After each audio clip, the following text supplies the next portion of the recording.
Welcome, where every episode is an induction into the Hip Hop Hall of Fame. History isn't always made in stadiums or marble halls. Sometimes history is born in a basement on a rainy night in the West Bronx. The date is August 11th, 1973. The world outside is changing. New York is fractured, burning, and broke. But inside the recreation room of 1520 Sedgwick Avenue, a young woman named Cindy Campbell has spent her last $25 to rent a space. She wants to buy back-to-school clothes. She needs a party, and she needs her brother. His name is Clive Campbell, but the streets call him Herc. He stands 6'5", a Jamaican immigrant with the physical presence of a giant and the ear of a scientist. He isn't interested in the disco records playing on the radio. He's looking for the break, that 5-second window where the singer stops and the drummer goes mad. Tonight, he has brought the Herculords, two massive Shure columns, a Macintosh amplifier, and a soul that understands the heartbeat of the Bronx. He isn't just playing music, he is conducting an experiment in human energy. This is the moment the clock starts. This is the first breath of the culture. Herc noticed something the world had missed. When the break happened, the dancers, the b-boys and b-girls, went into a frenzy, but the break was too short. It would end, the singing would start, and the energy would die. Herc decided to kill the song to save the dance. He pioneered the merry-go-round. Using 2 copies of the same record, he would play the break on one turntable, and just as it ended, he would back-cue the second turntable to the exact same spot. He looped the energy. He stretched 5 seconds into 5 minutes. He turned a fragment of a song into an infinite loop. Oh, in that moment, Herc did the impossible. He invented a new way to listen to time. He stripped away the melody and left only the rhythm. He created the breakbeat, every drum pattern in every rap song you have ever loved. From 1973 to this very second is a child of Herc's merry-go-round. As the summer of '73 turned into the era of the park jams, Herc became more than a DJ. He became a folk hero. He would pull his van into Cedar Park, throw a hook over the city's power lines, and borrow electricity from the streetlights to power his wall of sound. When the Herculords began to roar, the Bronx stood still. You could hear Herc from 10 blocks away. He was a pillar of strength in a neighborhood the city had forgotten. He didn't charge admission in the parks. He gave the music back to the people. He gave a voice to the voiceless. He proved that you didn't need a stage to be a king. You just needed a vision and enough bass to rattle the windows of the projects.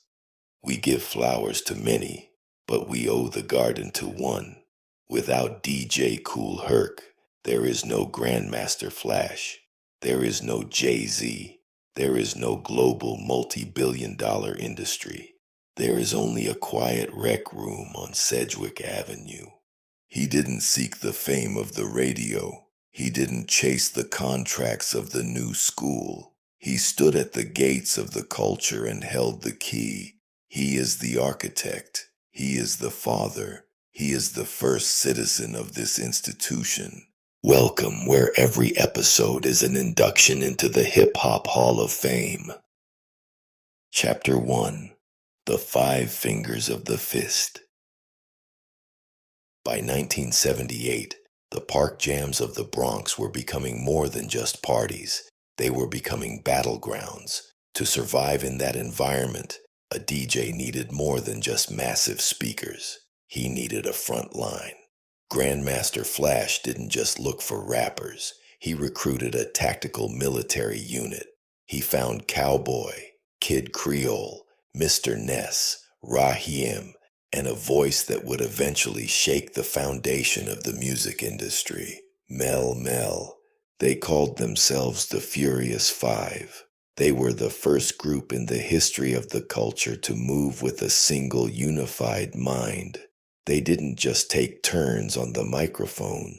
They performed routines that were as sharp and dangerous as a razor's edge. While other groups were still figuring out how to stay on the beat, the five were practicing synchronized movements and complex call and response patterns that felt more like a Broadway show than a street jam. They were also the first to understand the power of the image. They didn't wear the tracksuits of the neighborhood. They wore the uniforms of superstars. Studded leather, fur, capes, and silver chains signaled to the world that hip-hop wasn't a basement hobby. It was a stadium-level spectacle. They were the five fingers of a single fist. And when they hit the stage at the legendary Audubon Ballroom, the Bronx felt the impact. They weren't just entertainers. They were the architects of the supergroup blueprint. Every group that ever stood in a line on a stage, from Public Enemy to the Wu-Tang Clan, is a direct descendant of the standard the Furious Five set in the late 70s. Chapter 2. The Prophet of the Gutter. By 1982, the music industry was hungry for another party anthem. They wanted the disco-light energy of the early records, but Sylvia Robinson, the godmother of Sugar Hill, had a different vision. She had a track called The Message, and she knew that only one man had the vocal weight and the street authority to carry it. Mel Mel. Somebody got to say it. Mel didn't want to record it at first. He thought the beat was too slow, the mood was too dark, and that it might kill the party vibe they had spent years building. But when he stepped into that recording booth, he changed the DNA of the culture forever. He didn't just rhyme. He reported from the front lines of a forgotten war. Listen to the gravity in that delivery. Broken glass everywhere, people pissing on the stairs. With those words, Mel turned the microphone into a mirror. He showed the world the pain, the grit, and the cold reality of the American ghetto. He proved that hip-hop was the black CNN before the term even existed. He moved the culture from the glitter of the disco to the cracked concrete of the project's courtyard. He proved that an MC could be more than a host. He could be a prophet. He gave the Hip-Hop Hall of Fame its conscience. He gave the struggle a voice that could not be ignored. Chapter 3. The National Stage and the Global Standard. The Furious Five were the first to cross the digital divide and enter the living rooms of mainstream America. When they appeared on national television programs like Saturday Night Live, they didn't clean up their act for the cameras. They brought the Bronx, in all its leather-clad, aggressive glory, directly to the people. They showed the world that rap was a discipline. It required lung capacity, memory, timing, and a level of professional showmanship that most rock bands couldn't match. They weren't just a local New York act anymore. They were a global influence. They were the first hip-hop group to ever be recognized by the Rock and Roll Hall of Fame, proving that their impact transcended the boundaries of a single genre. But their true home is here, in this institution. They set the professional standard for what a live show should be. They proved that you could tell the hardest truths about society and still have the most popular record in the world. They were the first kings of the wax era, proving that the music was as durable as the vinyl it was pressed on. Chapter 4: The Induction of the Vanguard. For the routines that defined an era, for the voice that spoke a truth the world was afraid to hear, and for the courage to take a street culture to the world's biggest stages, we officially induct Grandmaster Flash and the Furious Five into the Hip Hop Hall of Fame. The party may have started with the DJs, and the science may have started in the lab, but the truth started with the five. They took the Master of Ceremonies title and turned it into a position of global leadership. They are the vanguard. They are the pioneers. They are the first group in the Hip Hop Hall of Fame.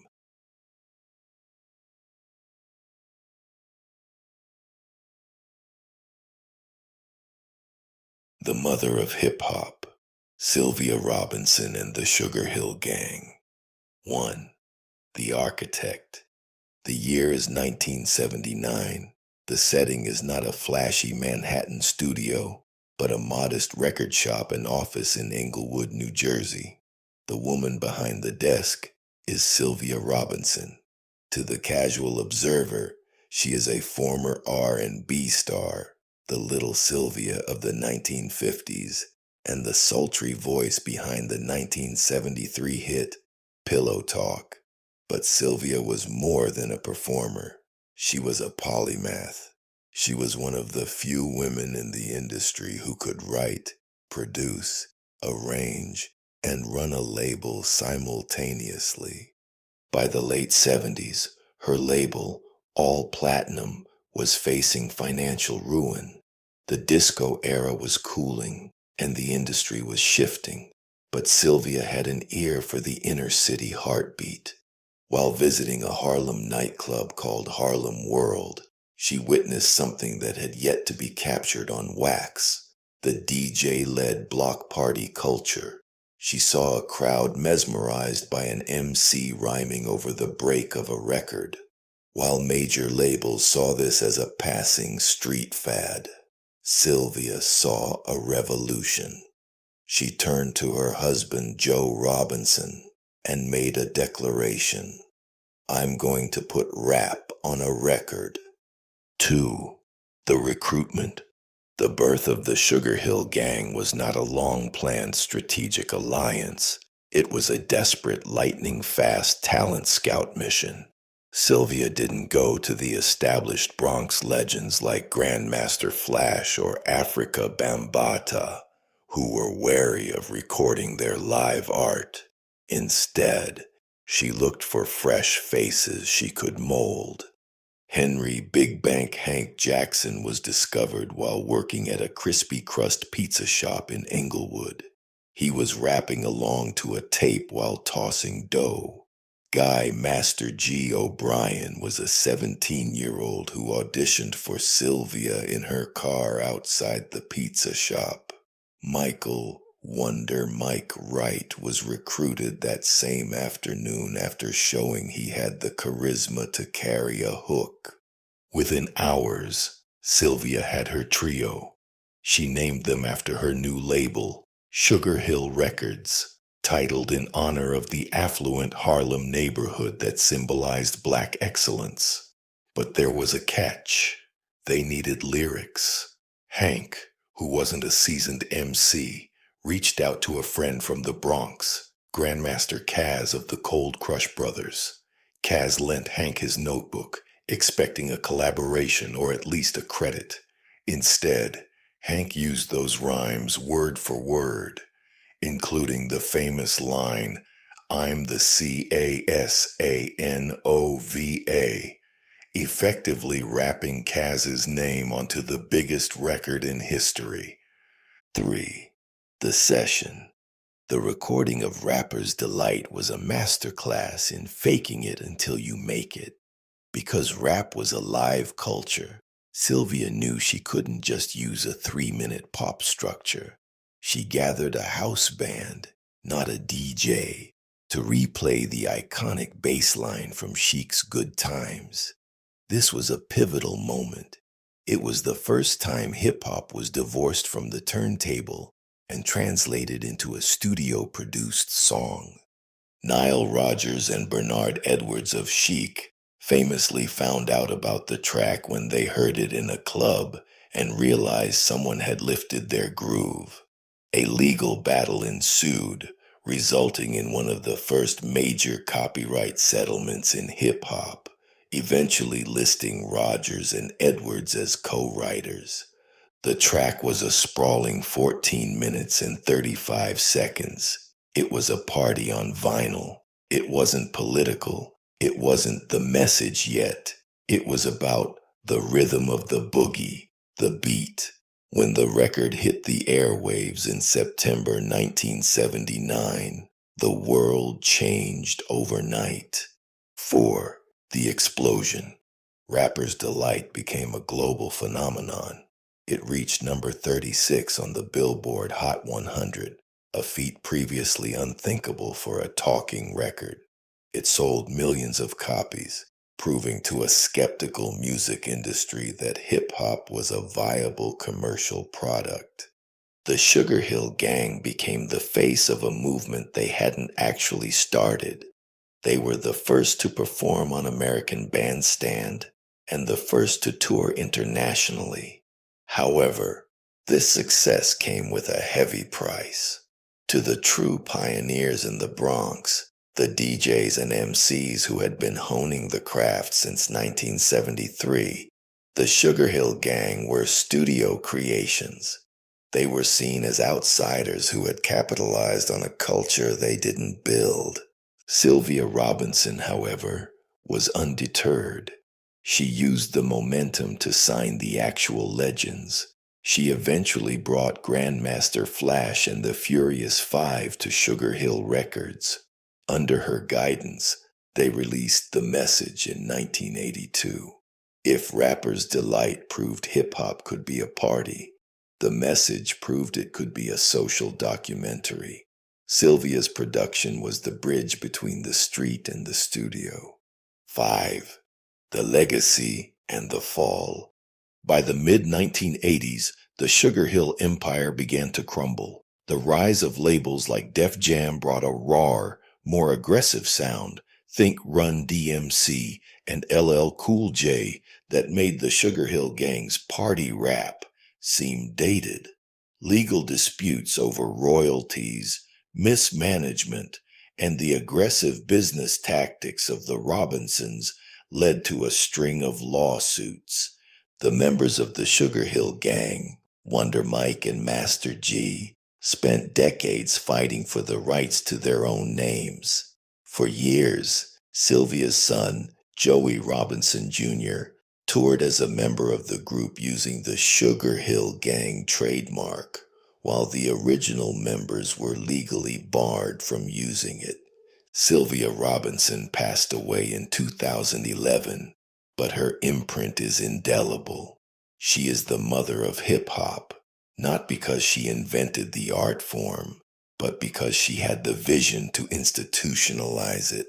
She took a localized New York subculture and turned it into a global language.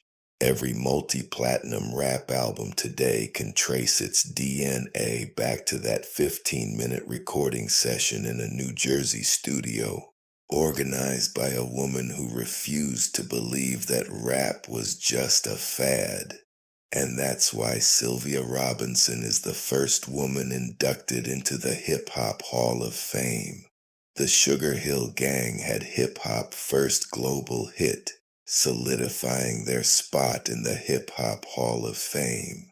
Welcome, where every episode is an induction into the Hip Hop Hall of Fame. This induction honors the first solo superstar and the man who proved that a single voice could carry the weight of a multi-million-dollar industry. If the previous era was about the crew and the collective, Curtis Blow was about the individual icon. He is the golden son of Harlem, the first rapper to sign a major label deal, and the pioneer who proved that hip-hop had a rhythmic, disco-infused polish.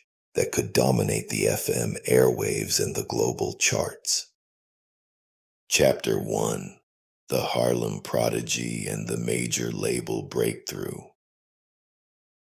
In the late 1970s, while the industry was still treating hip-hop like a passing fad in the park, a young man from Harlem was already calculating the global reach. Curtis Walker didn't just walk into the booth. He was a student of the performance. Having started as a DJ and a b-boy, he understood the visual charisma of the culture before he ever cut a record. He brought a polished professionalism and a commercial ambition to the Hall of Fame that was light years ahead of the underground. He moved the culture away from the independent label and introduced the corporate reality. When he signed with Mercury Records in 1979, he wasn't just getting a deal. He was breaking the ceiling. He proved that a solo artist could write, produce, and market a gold-certified global anthem like The Breaks. He showed the world that hip-hop wasn't just a Bronx secret, it was a global export. He turned the Harlem World Stage into an international platform, proving that the MC was a star in his own right. Chapter 2: The Christmas Rappin' Blueprint and the Disco Funk Fusion. The true legend of Curtis Blow is the sonic polishing of the early 1980s. He was a pioneer of the song structure, proving that the raw flow and the radio hook were the same heartbeat. With the release of Christmas Rappin', he created a vibe built on high-fidelity production and universal themes. He brought a widescreen and celebratory energy to the birth of the industry, proving that versatility was his greatest executive power. He brought a visual luxury to the Hall of Fame that redefined the rap star. With the leather suits and the gold chains, he created a global prototype for the hip-hop aesthetic. He showed the industry that success was about expansion, touring with The Clash, and proving that hip-hop could share the stage with rock and roll. He turned the city streets into a cinematic narrative, proving that rhythmic timing was his greatest weapon. He was the first to master the music video as a marketing tool, showing every artist who followed, from Run DMC to LL Cool J, that a Curtis Blow performance was the blueprint for superstardom. He taught the culture that being the first meant nothing if you didn't have the grace to lead the way for those who followed. Chapter 3: If I Ruled the World and the Legacy of the Hip-Hop Minister. The legacy of Curtis Blow is his total cultural mentorship. In 1985, he released If I Ruled the World, a song that brought the vision of a leader and the soul of a poet together on one project. He was the first to prove that a rapper could be the producer of the next generation, instrumental in the rise of the Fat Boys and the early career of Run DMC. He navigated the genre transitions by being the universal bridge, blending the old school party with the new school aggression. He proved that mentorship was the ultimate power move. He became the grand ambassador of the global culture. He successfully transitioned from the vinyl era to the digital era, eventually becoming a founding member of the Universal Hip Hop Museum. He showed every artist who followed, from Nas to Kendrick Lamar, that the hip-hop dream was a spiritual journey.